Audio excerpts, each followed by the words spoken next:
মৌমিতা চক্রবর্তী বলছেন? হুম, বলছি, বলো।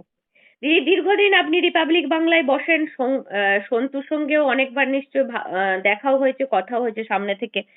হ্যাঁ, হ্যাঁ, আমি তো ওর শো অনেকবার করেছি। একদম।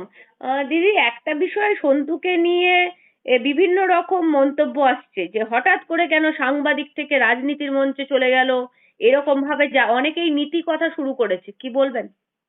আচ্ছা, যখন মানেকা বলে ভদ্রমহিলাকে, যিনি সমকামী, তাকে যখন রাজ্যসভার এমপি করা হলো, তখন তো সেটা নিয়ে কোনো রকম কিছু মন্তব্য আসে না। মানে বিরোধী পক্ষ তো অবশ্যই সমালোচনা করবে, বিরোধিতা হয় সমালোচনা করার জন্য, কিন্তু তাকে নিয়ে তো কোনো কথা হয় না। আমাকে একটা কথা বলো তো রোজিনা, যখন কেউ বিজেপিতে জয়েন করে, বারবার কেন এই কথা পশ্চিমবঙ্গবাসীকে শুনতে হয় বা মানুষকে শুনতে হয় যে বিজেপির দালাল? তাহলে যখন মানুষজন তৃণমূল জয়েন করে, তখন যদি কেউ বলে থাকে তৃণমূলের দালাল, তখন তো তাকে টানতে টানতে নয় নিয়ে যাওয়া হবে, নয় জেলে ঢুকিয়ে দেওয়া হবে, নয় ফলস কেসে তাকে ফাঁসিয়ে দেওয়া হবে। এগুলো কি অবক্ষয়ের নমুনা নয়? আজকে মাননীয় রাজত্বে এই যে বিজেপি তৃণমূল, যে দুটো ভাগ রয়েছে, এবং বিরোধিতা তো হবেই, গণতন্ত্রের বিরোধিতা হচ্ছে একটা অন্যতম বিষয়। বিরোধিতা ছাড়া সরকার চলে না। তো বিরোধিতাটা শুধুমাত্র বিজেপির দালাল বলে কেন মানুষজনকে অভিহিত করা হবে? এটাই তো ভীষণভাবে আপত্তিজনক একটা কথা। এবং তবে সন্তু যখন থেকে জয়েন সন্তুর জন্য হ্যাঁ, নাকি ফিল্ডে বেরোলে সাংবাদিকরা নাকি গণপ্রহার খাবে, মার খাবে, সন্তুর জন্য, সন্তুর এই কাজের জন্য, এটা কি একটা যুক্তি হতে পারে?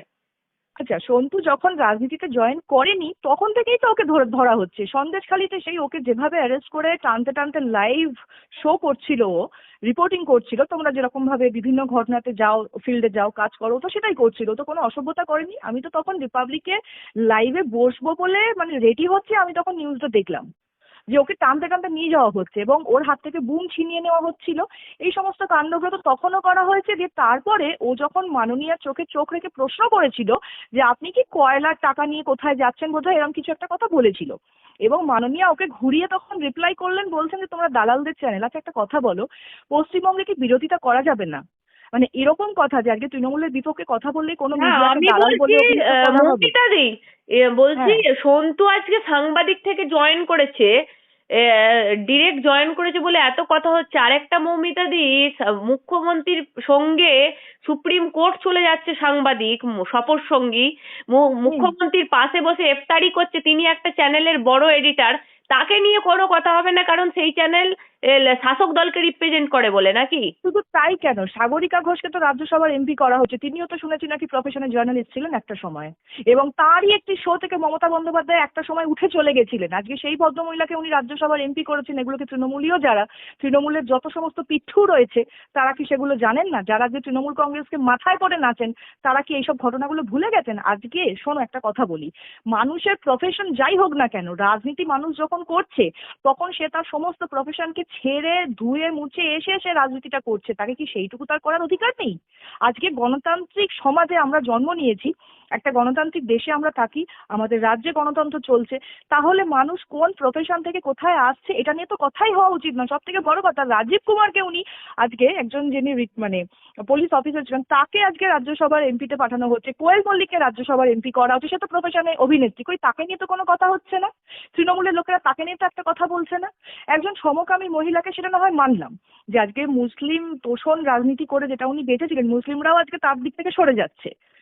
সেইখানে একটা সম্প্রদায়কে ধরার জন্য উনি একজন সমকামী মানুষকে রাজ্যসভার এমপি করছেন।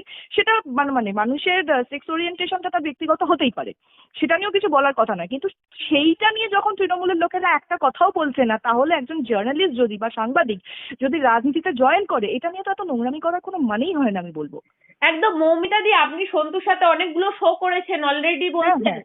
সন্তু কেমন? হুম। ইতিমধ্যেই সন্তুর নামে তৃণমূলীরা বেরিয়ে পড়েছেন, একদম লম্পট বলা হচ্ছে, আরো অনেক কিছু, আপনি নিশ্চয়ই সব শুনতে পাচ্ছেন। হ্যাঁ, আমি একটা পোস্টার দেখলাম, কি বলেছে, তোকে ক্যালপল খাওয়ানো হবে, এরকম হ্যাঁ, ধরনের হ্যাঁ, থ্রেট একদম একদম, দেওয়া আর হচ্ছে। লম্পটও বলা হচ্ছে। আপনি কিভাবে, কি বলবেন, অনেকগুলো শো করেছেন, আপনাকেও আচ্ছা, আমি দেখেছি টিভিতে। লম্পট বলতে কি বোঝে আমি জানি না। আমার তো মানে মনে হয়, আমি যতটুকু রাজনীতি দেখেছি জ্ঞান হওয়ার পর থেকে, লম্পটপোনা বা গুন্ডাগর্দিটা তো আমি কাউন্টিং ডেটে দেখতে পাই তৃণমূলের লোকগুলো করে। আজকে তৃণমূলের লম্পটপোনার জন্য 21-এর বিধানসভার পরে যে 56টা লাশ পড়েছিল, তাতে তো তৃণমূলও মরেছিল, এমন তো না যে শুধু বিজেপি মরেছিল তাতে, তাই না? লম্পটপোনার উদাহরণ তো আমরা দেখতে পেয়েছি আরজি করে। একটা লম্পট মাতাল চরিত্রহীন দুশ্চরিত্র একটা ছেলে একটা ডক্টরকে মেরে দিয়ে চলে গেল, সেইটা তো কোনো অবস্থান নিতে পারলো না রাজ্য সরকার। উনি জাস্ট নির্যাতিতার ফাঁসি চাই বলে র্যালি বার করা হলো। কোথাও দেখেছো যে এসআইআর বন্ধ করার জন্য কোন রাজ্যে, যে 12টা রাজ্যে এসআইআর হয়েছে রোজিনা, একটা মুখ্যমন্ত্রী ধর্ণায় দিয়েছে নাম বাদ যাওয়ার জন্য?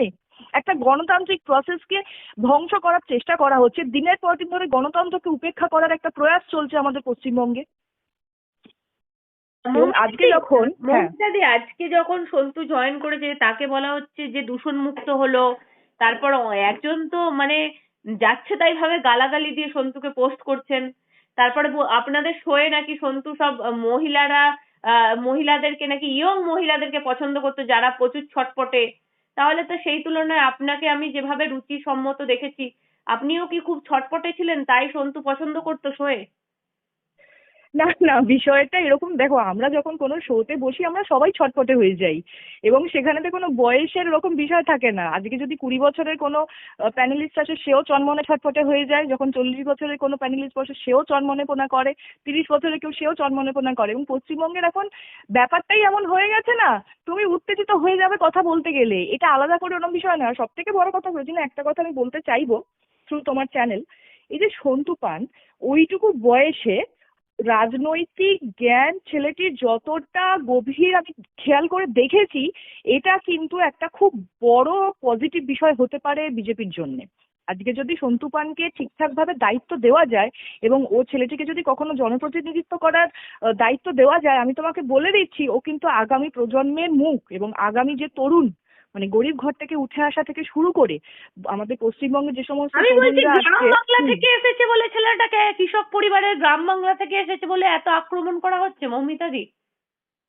দেখো, গ্রাম বাংলা থেকে আজকে মানুষ উঠে আসলে তাদের একটা ক্রিটিসিজমের ফেস করতে হয়, এটা আমি নিজেও একটা স্মল টাউনের মেয়ে, সেটা আমি দেখেছি। আমাকে বারবার ধরে বলা হতো, এটা আমিও আমাদের যখন আমি অভিনয়ের সাথে যুক্ত ছিলাম তখন এটা আমি দেখেছি।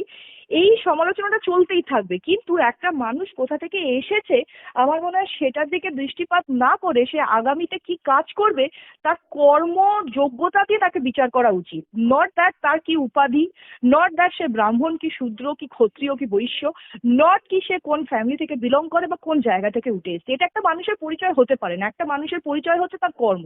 সে তার সারা জীবনে কি কর্ম করে যাচ্ছে, দ্যাট শুড বি দ্য আমার আইডেন্টিফিকেশন কাছে তো অফ আ মৌমিতাদি হিউম্যান বিং। একটা বিষয় হচ্ছে, হ্যাঁ, কুণাল ঘোষ সাংবাদিকতাও করবে, শাসক দলের মুখপাত্রও থাকবে, সেক্ষেত্রে কারোর কোনো আপত্তি নেই। যদি আপনি বিজেপি করেন তাহলে আপনি আর সাংবাদিক নয়, আপনাকে জুতো দিয়ে মারা হবে নাকি? কুণাল ঘোষের ব্যাপারে যখন বললে তাহলে আমি একটি কথা বলি। একবার রিপাবলিকেরই একটি শোয়ের একটি ক্লিপিংস, তৃণমূলেরই একটি ছেলে শুধু মানে আমার দিক থেকে একটা ছোট ক্লিপিংস তুলে ধরে খুব ফুটেজ খাওয়ার চেষ্টা করেছিল। কুণাল ঘোষ সেই কমেন্টে ঢুকে বলেছিল, আমার চরিত্র নিয়ে কথা বলেছিল, নোংরা চরিত্রের মেয়ে না এরকম কি একটা লিখেছিল, if I am not wrong. তো উনি তো মহিলাদের, কুণাল ঘোষ তো তোমাকেও অনেক উল্টোপাল্টা কথা বলেছে, এবং খেয়াল করে দেখতে পারবে কুণাল ঘোষের মানে কি বলবো কথাবার্তাটাই সিরিয়াসলি নেওয়া উচিত নয়। মানে আমার তো মনে হয় যারা আমরা ওরা রাজনীতি নিয়ে সাংবাদিক, চর্চা আর করি, যারা বিজেপি করবে তারা সাংবাদিক নয় নাকি? না না না, তারা সাংবাদিক নয়, এবং যারা বিজেপি করবে সেই সমস্ত তারা যদি মহিলা হয় তো ছেড়েই দাও। কি বলতো রতিনা, যখন মানুষ আর কিছু পায় না, না মহিলাদের জন্য একটাই অস্ত্র হচ্ছে, চলো চরিত্রটাকে আগে খণ্ডন করে দিই, আগে চরিত্র নিয়ে কথা বলে দিই।